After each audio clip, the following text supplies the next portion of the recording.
Bonsoir, bonsoir à toutes et à tous. Bienvenue à CSP Time numéro 22. C'est le troisième quart-temps avec notre invité de la semaine, Didier Dobels. Bonsoir Didier. Bonsoir.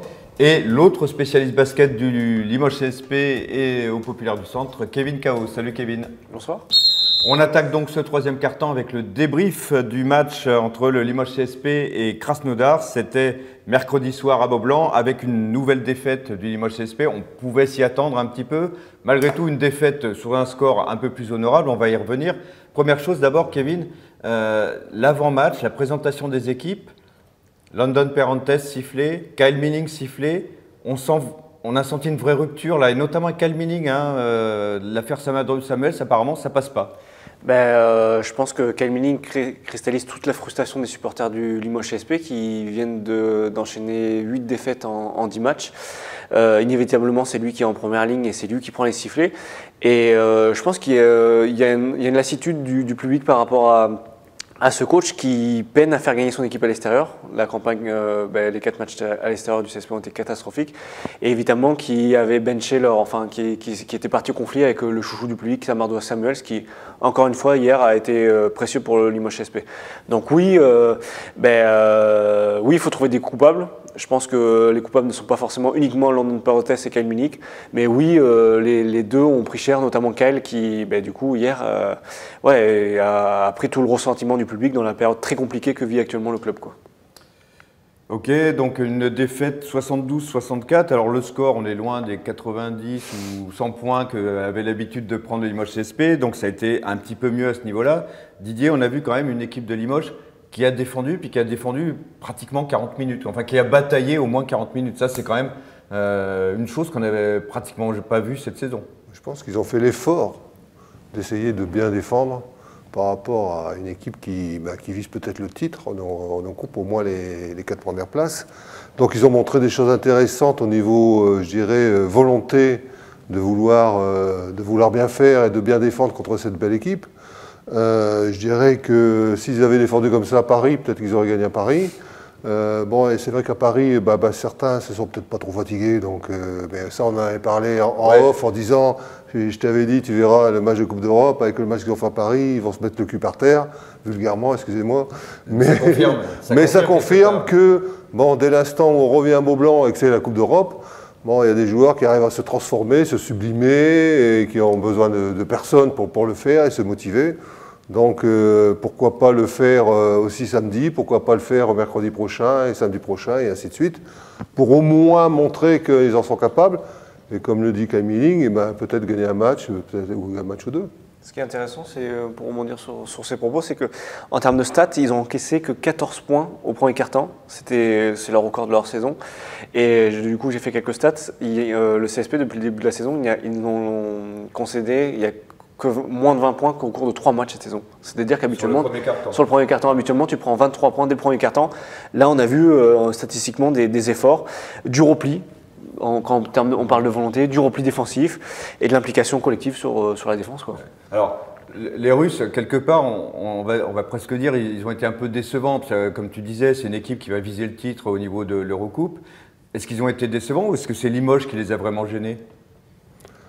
Il faut déjà souligner que Fall a joué très peu. Oui. Donc, et quand on sait qu'ils ont pris près de 20 rebonds offensifs, on voit si avec Fall, ils en ont peut-être 25 ou 30, j'en sais rien. Donc l'écart aurait été peut-être plus important. Je dirais que le niveau défensif aurait été peut-être différent si Fall avait été sur le terrain, parce que je suppose qu'il y a des stratégies différentes quand Fall est là et quand Fall n'est pas là, parce que avec sa taille, il pose quand même de gros problèmes à toutes les équipes. Hein. Ouais. Et puis il faut penser aussi, c'est qu'il y a eu beaucoup de ballons perdus. Et je pense que quand on joue un tel niveau de défense, comme ils ont fait hier, je pense que pour eux, c'était assez difficile d'être bon défensivement et très bon offensivement ou très adroit offensivement quand ils ont pu l'être, par exemple, à Levallois, à un haut pourcentage. Donc ça, c'est un tout. Est-ce qu'ils sont capables de tenir sur les deux secteurs et les deux côtés des terrains, sur le côté défensif, et aussi être bon sur le côté offensif? Alors après, il y a de la stratégie là-dedans. Hein. On peut dire, on défend fort, puis dès qu'on a le ballon, on joue contre-attaque et transition. Parce que dès l'instant où on joue 55 sur demi-terrain, on dépense encore beaucoup d'énergie qu'on a peut-être moins sur le côté défensif. On a remarqué quand même un défaut de maîtrise sur la fin de match, et c'est un peu ce que tu dis, quoi, quelque part, avec tout ce que tu as donné défensivement. Déjà que le collectif est quand même pas super brillant, ni on n'a pas l'impression qu'il est super au point. Forcément, à un moment dans le Money Time, là, la maîtrise, elle faisait russe. Ouais, puis on sentait bien, même tout au long du match, hein, on sentait quand même que cette équipe de Cuban avait des réserves, entre guillemets, outre le fait que, bon, on ne savait pas s'il fallait revenir ou pas revenir, parce qu'il était quand même rentré sur le terrain. Bon, on sentait qu'ils avaient une certaine forme de maîtrise.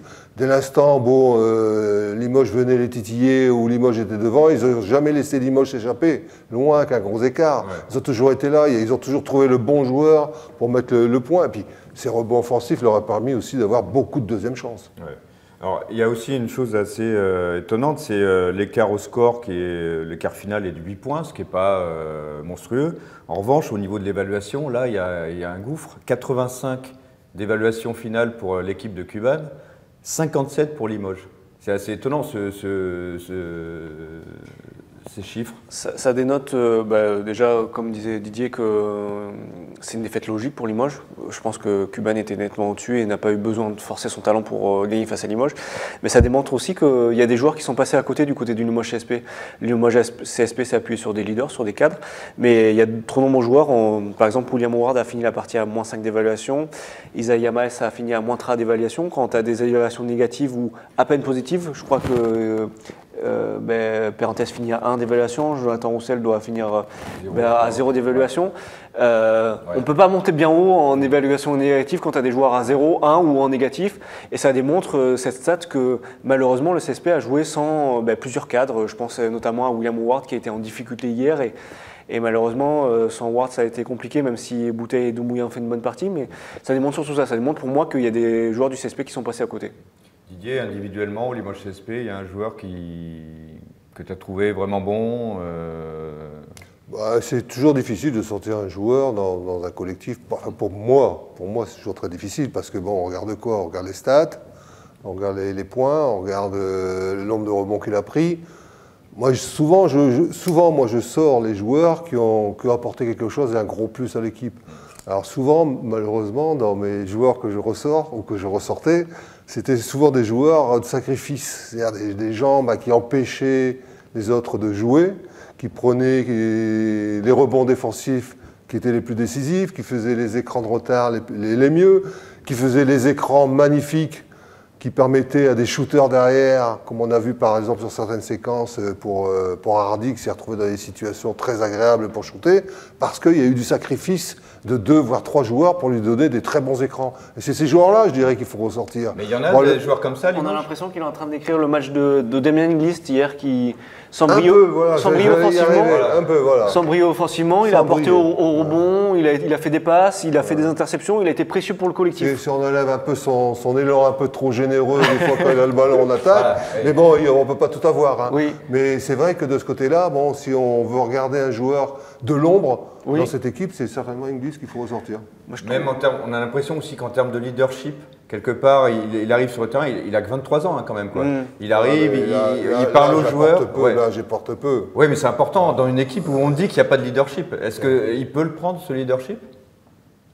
Ça dépendra du caractère du joueur. Est-ce que s'il arrivera à s'affirmer en tant que joueur majeur de cette équipe, et surtout est-ce qu'il demain il aura la légitimité par rapport à son travail qu'il fait, mais pas seulement en match, aux entraînements, en dehors du terrain et ainsi de suite, pour être accepté en tant qu'un vrai leader de cette équipe. En tout cas, sur son poste, j'ai l'impression qu'il a, c'est pas l'impression, il a clairement pris le dessus sur son concurrent direct qui est Isaiah Miles, qui est en très grande difficulté en ce moment. Et Inglis, dans son implication défensive, collective, est largement au-dessus de son adversaire direct qui est Miles. Quoi. Et il s'affirme comme un leader dans cette équipe. Il a tendance à s'enflammer. Oui, puis, à jouer comme un meneur, des fois à remonter la balle. Il a ses défauts, mais franchement, sur ce qu'il montre sur ses derniers matchs, moi je le trouve très intéressant. Oui, moi c'est pareil. Hein. J'ai trouvé qu'il avait vraiment un vrai impact. Il commençait à avoir un vrai impact sur le groupe. Et aussi sur le terrain, parce qu'il ne s'agit pas non plus d'être impactant sur le groupe, il faut aussi pouvoir montrer sur le terrain. Oui, et puis après aussi, il faut qu'il puisse rester aussi à sa place. On peut être un leader dans sa place, au sein de l'équipe. On n'est pas obligé d'être un leader partout, au rebond, en attaque, en défense, sur les écrans, pour dire je suis un leader. Je peux être leader dans mon secteur et respecté dans mon secteur. Il finit par exemple meilleur rebondeur du match, alors que c'est pas forcément un gars qui est très athlétique dans le sens très vertical, quoi, par rapport à Miles qui est beaucoup plus vertical, quoi. Bon, ben voilà, on terminera sur cette bonne note, celle de Damien Inglis. C'est terminé pour ce troisième quart-temps de CSP Time. Vous pouvez évidemment le retrouver sur le site internet lepopulaire.fr, sur la page Facebook Le Populaire Sport. Rendez-vous dès demain pour le quatrième quart-temps. Salut!